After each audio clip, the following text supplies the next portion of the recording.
जैसे हमारे पाकिस्तान में एक कॉन्सेप्ट है कि जो भी किसी को भी ख़ारिश होती है तो उसे कहा जाता है कि ये एलर्जी है। हालांकि ऐसी बात नहीं है कि ख़ारिश की बहुत सारी वजूहत हो सकती हैं एलर्जी के अलावा। एलर्जी तो किसी को जैसे आम तौर पे पोलन एलर्जी होती है, किसी को ग्रास से, किसी को डस्ट से एलर्जी होती है। लेकिन हर ख़ारिश का ये मतलब नहीं है कि वो एलर्जी है। तो ख़ारिश की बहुत सारी उसकी वजूहत हैं, जैसे स्कैबीज़ है, फंगल इन्फेक्शन है और एक्जिमा है, डर्माटाइटिस है। ये सारी चीज़ें आगे उसकी फ़र्दर क्लासिफिकेशन करती हैं। लेकिन ज़ाहिर है एक लेमैन के लिए, एक आम आदमी के लिए है कि वो हर ख़ारिश को एलर्जी कह रहे होते हैं। यही एक कॉन्सेप्ट है आपके तवज्जुह से कि लोग अक्सर यही करते हैं कि कोई भी ख़ारिश हुई है तो उसे एलर्जी का टैग एक दे दिया और फिर एलर्जी की खुद से वो मेडिसिन खाते रहेंगे, जो वक्ती तौर पे उनकी वो इरिटेशन, किसी भी वजह से इरिटेशन है तो वो ठीक हो जाएगी वक्ती तौर पे। और फिर उसके बाद कुछ लोग हैं स्टेरॉइड्स का ज़्यादा इस्तेमाल करना शुरू कर देते हैं कि एलर्जी है। तो वो स्टेरॉइड क्या करती है कि उस आपके जो आपकी बॉडी का अपना इम्यून सिस्टम है उसे सप्रेस कर देगी, जिसकी वजह से कुछ अर्सा के लिए तो वो ठीक रहेगी, लेकिन दोबारा एक्चुअल कॉज तो जब भी आप अपने फिजिशियन के पास जाएंगे तो फिजिशियन देख के प्रॉपर एग्जामिनेशन करके तो फिर बता सकते हैं कि विदर के ये एलर्जी है या फिर ये कुछ स्कैबीज़ है, ये कोई फंगल इन्फेक्शन है, कोई कॉन्टैक्ट डर्माटाइटिस है। तो आगे उसकी बहुत सारी बीमारियां हैं, लेकिन हमारे आम तौर पे उसे एक ही टैग लगा दिया जाता है कि ये एलर्जी है। कि वो फिजिशियन के पास जब जाएगा, फिजिशियन उसका हिस्ट्री, जो भी डर्माटोलॉजी में सबसे ज़्यादा इम्पॉर्टेंट चीज़ है वो हिस्ट्री है। आपके मिसाल के तौर पे कि आप कोई भी पेशेंट आ गया और वो कहता है कि मुझे ख़ारिश है, दिन को नहीं होती, रात को होती है, तो दैट इज़ इम्पॉर्टेंट हिस्ट्री। और मुझे ख़ारिश है और वो बाकी घर वालों को भी थोड़ी थोड़ी होती है, तो दैट्स मीन कि वो स्कैबीज़ की तरफ जा रहा है। ठीक, अगर वो कहता है कि नहीं मुझे जस्ट ख़ारिश है और घर में किसी बंदे को नहीं है और दिन में भी होती है, रात को भी होती है, तो वो किसी और तरफ जा रहा है। तो हिस्ट्री बहुत ज़्यादा इंपॉर्टेंट है। इसीलिए हमारे पास जो बच्चे लेके आते हैं तो हम उन्हें कहते हैं कि साथ माओं को लाजमी लेके आएँ, क्योंकि माँ बेहतर बता सकती है कि बच्चा रात को बार बार उठता है, बच्चे को इस तरह की ख़ारिश होती है, बच्चा रोता है, बच्चा सो नहीं सकता सारी रात, तो उसको देख के हम फिर आगे डिसाइड करते हैं कि ये कौन सी बीमारी की तरफ जा रहा है। सारी स्किन की डिजीज़ के लिए नहीं है टेस्ट, वो तो हम अपना क्लिनिकल जो नॉलेज होता है उसकी बेस पे हम उसको डायग्नोज कर रहे होते हैं। लेकिन कुछ ऐसे डिजीज़ हैं जैसे कि किसी भी चीज़ से, जैसे पोलन एलर्जी है या फिर ग्रास से, डस्ट से, कई लोगों को पीनट के साथ एलर्जी होती है, कई लोगों को अंडा खाने के साथ एलर्जी होती है, तो उनके डेफिनेटली टेस्ट हैं। हम उनके ऑटो इम्यून सिस्टम को जो उसके एंटीबॉडीज़ होती हैं उनके टेस्ट करते हैं। बाज़ लोगों को हम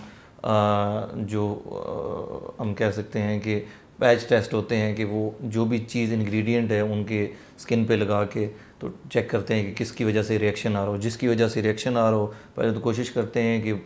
लोग उसे अवॉइड करें, और साथ फिर उसकी वैक्सीन्स मार्केट में अवेलेबल होती हैं, तो वैक्सीन्स के थ्रू भी वो सप्रेस किया जा सकता है उसे। जैसे कि स्कैबीज़ है, तो स्कैबीज़ हमारे माशरे में बहुत ज़्यादा आजकल बहुत ज़्यादा केसेस आ रहे हैं और वो सबसे ज़्यादा इग्नोर्ड लोग होते हैं। जैसे कि मैं अगर मिसाल दूं कि लोग हॉस्टल्स में जो रहते हैं या फिर जो मदरसे में रहते हैं, मदरसे को मैं स्पेसिफ़िकली आपके साथ उसका जिक्र करूंगा कि मदरसे में जो बच्चे हैं, एक तो वो बड़ी कंजस्टेड एरिया जगह रह रहे होते हैं, दूसरा कोई हाइजीनिकली इतना अच्छा इन्वायरमेंट नहीं होता। जहाँ पे भी उनके कपड़े धुल रहे हैं वो इकट्ठे ही धुल रहे हैं, वो रह भी रहे हैं, वो खा पी सो भी उसी जगह रहे हैं। अब होता क्या है कि वो कॉन्टीन्यूसली इग्नोर हो रहे हैं। ख़ारिश किसी एक बच्चे को है, उसके पूरे रूम में जितने भी 25-30 लोग रह रहे हैं उन सब को होगी, और वो सालों चलती रही। हमारे पास काफ़ी ज़्यादा ऐसे भी केस आए कि वो बेचारों को पस पड़ी हुई है हाथों में, पाँव में, और वो अनट्रीटेड केसेस हैं। अब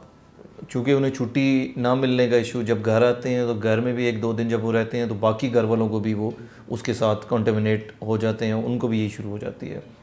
तो हमारे पास अक्सर लोग, मेजॉरिटी उसमें मैं मदरसे वालों को कहूँगा, या फिर जो हॉस्टल्स में जैसे कैडेट कॉलेजेस हैं या फिर बैरक्स हैं, आर्मी में भी ये होती है। लेकिन उस जगह ये होता है कि एटलीस्ट उस इन्वायरमेंट में कोई डॉक्टर होगा जो ये डिस्क्रिमिनेट कर देगा कि ये एलर्जी नहीं है, ये स्कैबीज़ है, और फिर उसका वो जाके डर्माटोलॉजिस्ट के पास जाके ट्रीटमेंट ले सकते हैं। स्कैबीज़ के नॉर्मली तो शुरू में कोई ऐसे सिम्टम्स नहीं आते कि कोई रेडनेस नहीं होती, कोई आपके दाने वगैरह नहीं निकलते, लेकिन उसकी हिस्ट्री जो होती है वो स्पेसिफ़िकली हम पहले पूछते हैं कि ये ज़्यादा लोग गड्ढे तो नहीं रहते किसी जगह, इवन कि जिस घर में भी ज़्यादा लोग रह रहे हों वहाँ पे भी इसके चांसेस होते हैं। तो पहले तो हम सबसे पहले फिर वालदा से ज़ाहिर है हम हिस्ट्री लेते हैं कि बाकी लोगों को है और बच्चा रात को कंफर्टेबली सो रहा है या नहीं सो रहा। अगर नहीं सो रहा तो हमारा ज़्यादा जो जहन है वो उस स्कैबीज़ की तरफ जाता है। पूरे जिस्म पे होती है, फेस पे नहीं होती, और उसका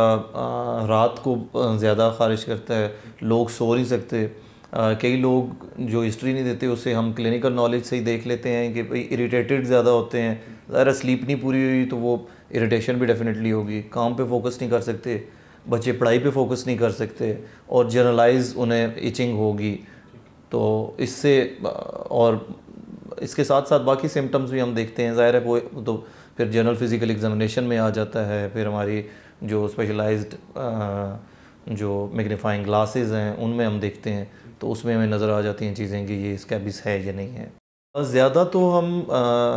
बच्चों का ज़िक्र इसलिए करते हैं क्योंकि बच्चों का ज़्यादा होता है कि वो अगर बहन भाई हैं, सिबलिंग्स बाकी हैं, तो वो 100 इकट्ठे रहे हैं। अगर किसी रिश्तेदार के यहाँ जाते हैं तो हमारे यहाँ पे एक इसी तरह है कि वो बच्चे एक ही जगह सारे सुला दिए, तो उनमें ज़्यादा हम कहते हैं कि कॉन्टेमिनेशन जो चांसेस होते हैं वो ज़्यादा बच्चों में होते हैं। बड़ों में हैं लेकिन वो बच्चों से ही उन्हें ट्रैवल हो सकता है, या फिर हम बड़ों से इस तरह लेते हैं कि कोई बैरक्स में रह रहा है या फिर कोई हॉस्टल में रह रहा है जो घर आता है, तो उससे आगे बच्चों को फिर वो फैल सकती है। अक्सर हमारे यहाँ लोग आते हैं जो अरब्स में हैं। अरब्स में इसलिए कह रहा हूँ कि यूरोप में फिर कॉन्सेप्ट है प्राइवेसी और अलग रूम्स और इस तरह, तो जो लोग अरब में रहते हैं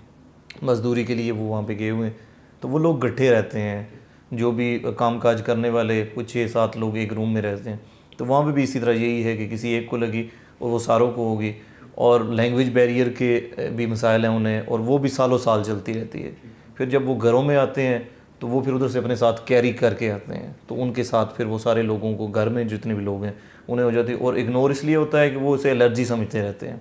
और वो सालों वो इसी चीज़ को लगे रहते हैं कि ये एलर्जी है। उनकी लाइफ जो है वो काफ़ी ज़्यादा, लाइफ क्वालिटी जो काफ़ी ज़्यादा अफेक्ट हो रही होती है।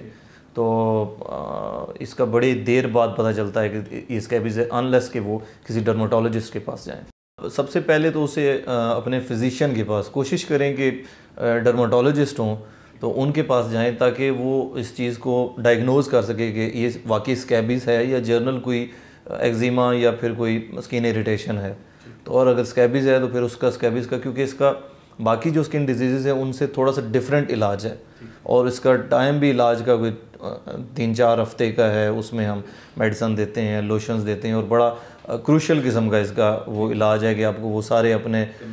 कपड़े जो हैं वो अलग से रखने होते हैं, धोना होता है उन्हें, बार बार धूप में रखना होता है। ये सारी चीज़ें फिर उन्हें फॉलो करनी पड़ती हैं, जो कि एक हॉस्टल में रहने वाला या फिर किसी जगह मेहनत मजदूरी करने वाला बंदा नहीं कर सकता, वो घर में ही हो सकती हैं चीज़ें। तो बेहतर तो ये है कि अगर किसी मदरसे में बच्चा है तो किसी एक को है तो उसे फौरी तौर पे घर भेज दिया जाए और उसे 2-3 हफ्ते की छुट्टी दी जाए, ताकि वो जाके अपना इलाज करवाए और ठीक हो के दोबारा मदरसे में ले।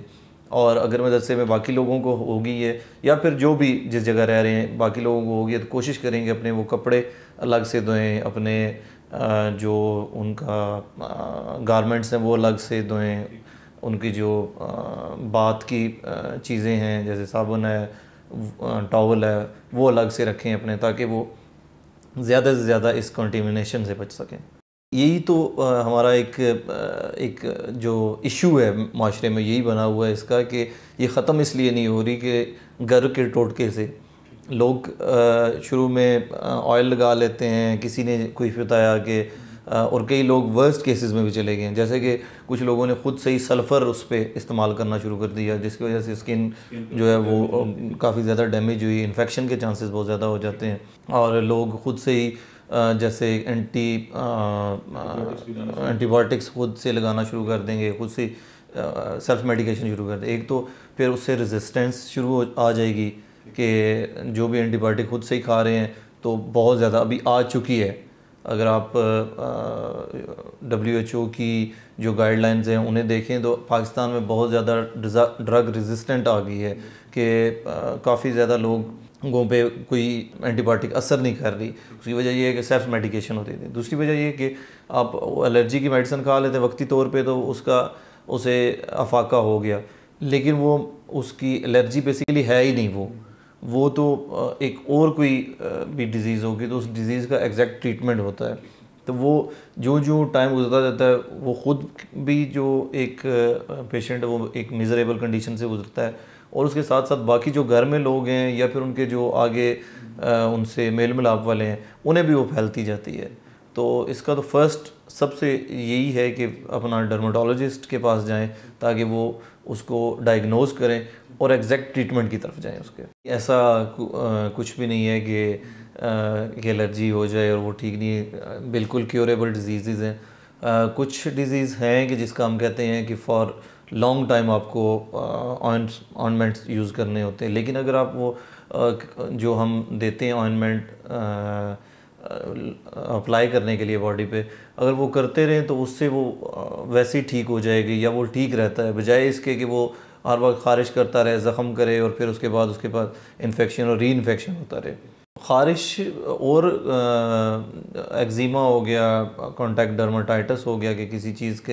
किसी जानवर के टच होने से लोगों को बाज़ औक़ात हो, ये बेसिकली उनको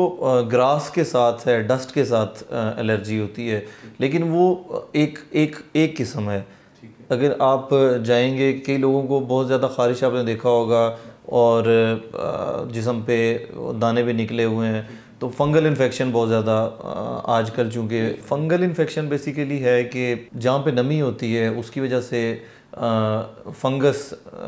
जो है जैसे बैक्टीरिया और वायरस है, इसी टाइप की एक और चीज़ होती है जिसे फंगस कहते हैं, वो फंगस वहाँ पे आके अपना इन्फेक्शन क्रिएट कर देती है। और चूँकि हम ख़ारिश भी करते रहते हैं, पसीना भी आ रहा होता है, तो वो जहाँ ख़ारिश करेंगे और आगे हाथ भी लगेंगे किसी और जगह, तो वहाँ पे दोबारा वहाँ पे फंगस वो क्रिएट होना शुरू हो जाता है। तो उसके लिए आजकल के लिए है कि एक तो कपड़े जो है वो प्रॉपर सूखे हुए कपड़े हों, इस्त्री हुए कपड़े हों, ताकि वो उससे नमी ख़त्म हो जाए। तो जो नमी जब ख़त्म होगी तो वो फंगल इन्फेक्शन होने के चांसेस कम हो जाते हैं। जिन घरों में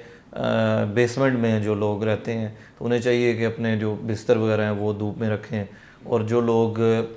बंद घरों में हैं वो अपनी खिड़कियां दरवाजे खोलें ताकि धूप की एंट्रेंस हो और वो नमी की जो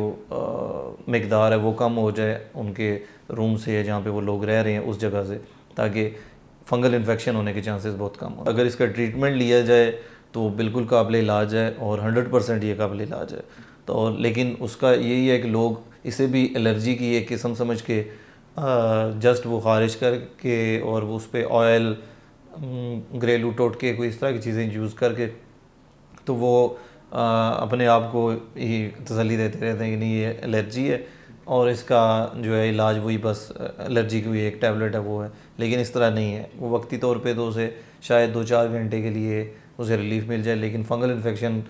अलग से, जिस तरह एक बैक्टीरियल इन्फेक्शन होता है उसके लिए एंटीबायोटिक देनी होती हैं, इसी तरह जो फंगल इन्फेक्शन है उसके लिए एंटी फंगल हमें देनी पड़ती हैं। तो जब तक वो एंटी फंगल नहीं लेते तब तक वो चीज़ें चलती रहती हैं। इचिंग और ख़ारिश जो है वो एलर्जी नहीं है, वो कोई भी बाकी भी बीमारियां जो हमने ज़िक्र की है उनमें से चंद बीमारियों में ज़िक्र किए वो हो सकती हैं, और उसे डायग्नोज़ एक डर्माटोलॉजिस्ट ही कर सकता है, उसके पास जाएं वो, ताकि वो उनका स्पेसिफ़िक जो उस बीमारी का ट्रीटमेंट वो करें। डर्माटोलॉजिस्ट ने क्योंकि इसी चीज़ में ही स्पेशलाइजेशन की हुई है, वो बेहतर बता सकते हैं कि ये कौन सी बीमारी है और उसका एग्जैक्ट कौन सा ट्रीटमेंट है।